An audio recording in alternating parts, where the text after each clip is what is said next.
More than half of humanity lives in towns and cities, and this number is growing all the time. In 2012, 1 out of every 3 people living in cities in the developing world lives in a slum. UN Habitat projects that this number will rise to 1.4 billion slum dwellers by 2020 if nothing is done. The drainage is very poor. The roads, really a problem. Then our people,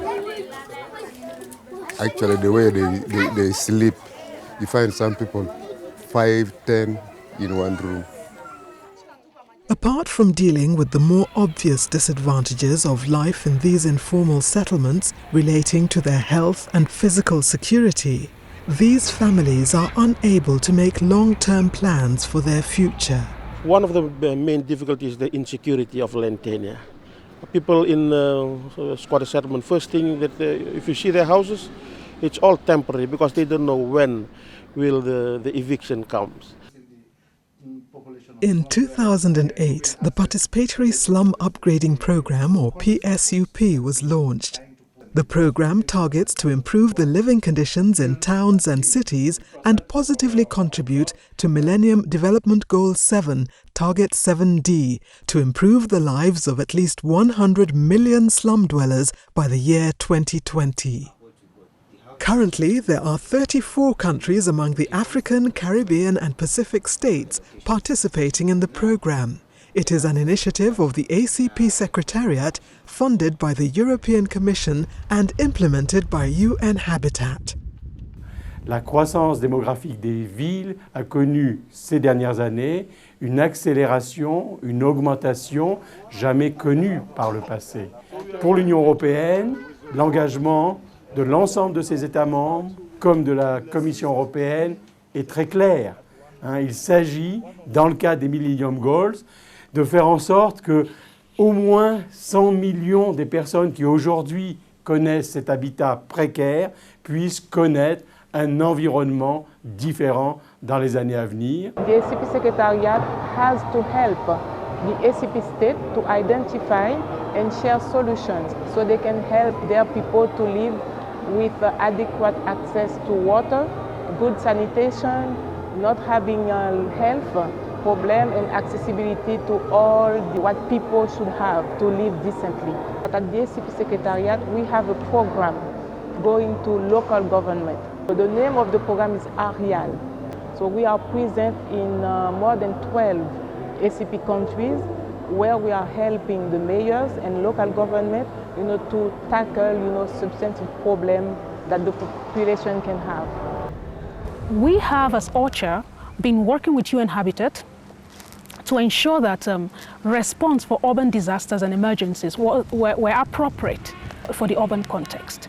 The Urban Vulnerability Forum, which came out of UN Habitat and OCHA's partnership, is one of the most diverse participatory stakeholder forum for addressing and advocating for urban issues in Kenya at the moment. The Urban Vulnerability Forum has worked with the Ministry of Local Government as well to develop an urban development policy, and is mainly to ensure that chronic vulnerabilities in the slums are addressed, so we reduce disasters in urban areas.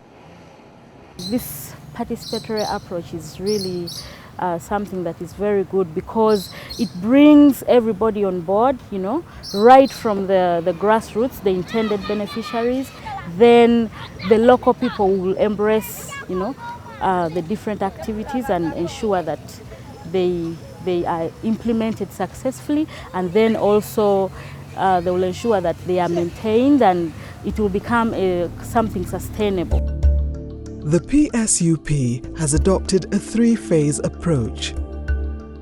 Phase 1, urban profiling. Phase 2, action planning and program document formulation. And Phase 3, project program implementation.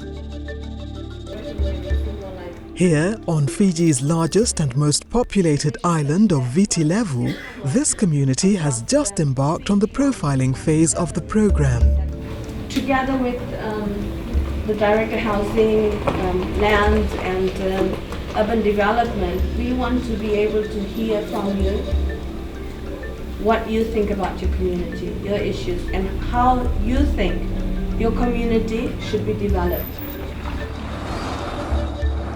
The West African country of Ghana is one of just a handful of countries in sub-Saharan Africa that reduced its population of slum dwellers by more than 20% during the 2000 to 2010 decade. Ghana's national housing policy, which prioritizes slum upgrading and prevention, works in perfect harmony with the participatory slum upgrading program. Josephine Okain is a resident of this informal settlement in Accra called Gamashi. She lives in this small house with her 4 children and other relatives. Although the PSUP is in its initial stages here, Josephine says she's looking forward to the slum upgrading project. I need support of the government to change this house. It is difficult enough to send my children to school without having to pay for a better house. I would be ready to participate by joining the community or joining a saving scheme. The priority area immediately is to look at the characteristics and then take a census of the population in the houses, know what facilities are in the houses and what interventions to make in there. And then also we're looking at the issue of titling. If you want to do any intervention in any housing project at all, you need to identify who the real owners are, whether they have title to the land, if the titles are genuine and can be used in any transaction insofar as the intervention is concerned.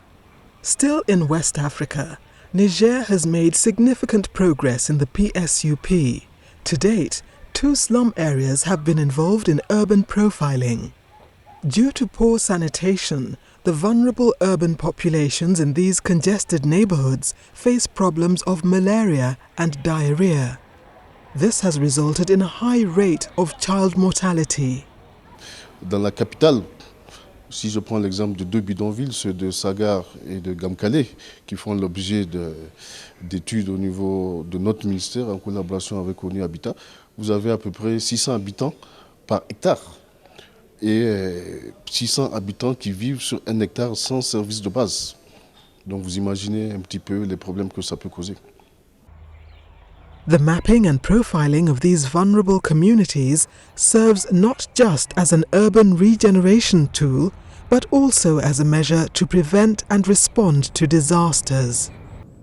The participatory slum upgrading program is working in post-crisis situations such as those facing Haiti after the catastrophic earthquake that hit the island nation in 2010.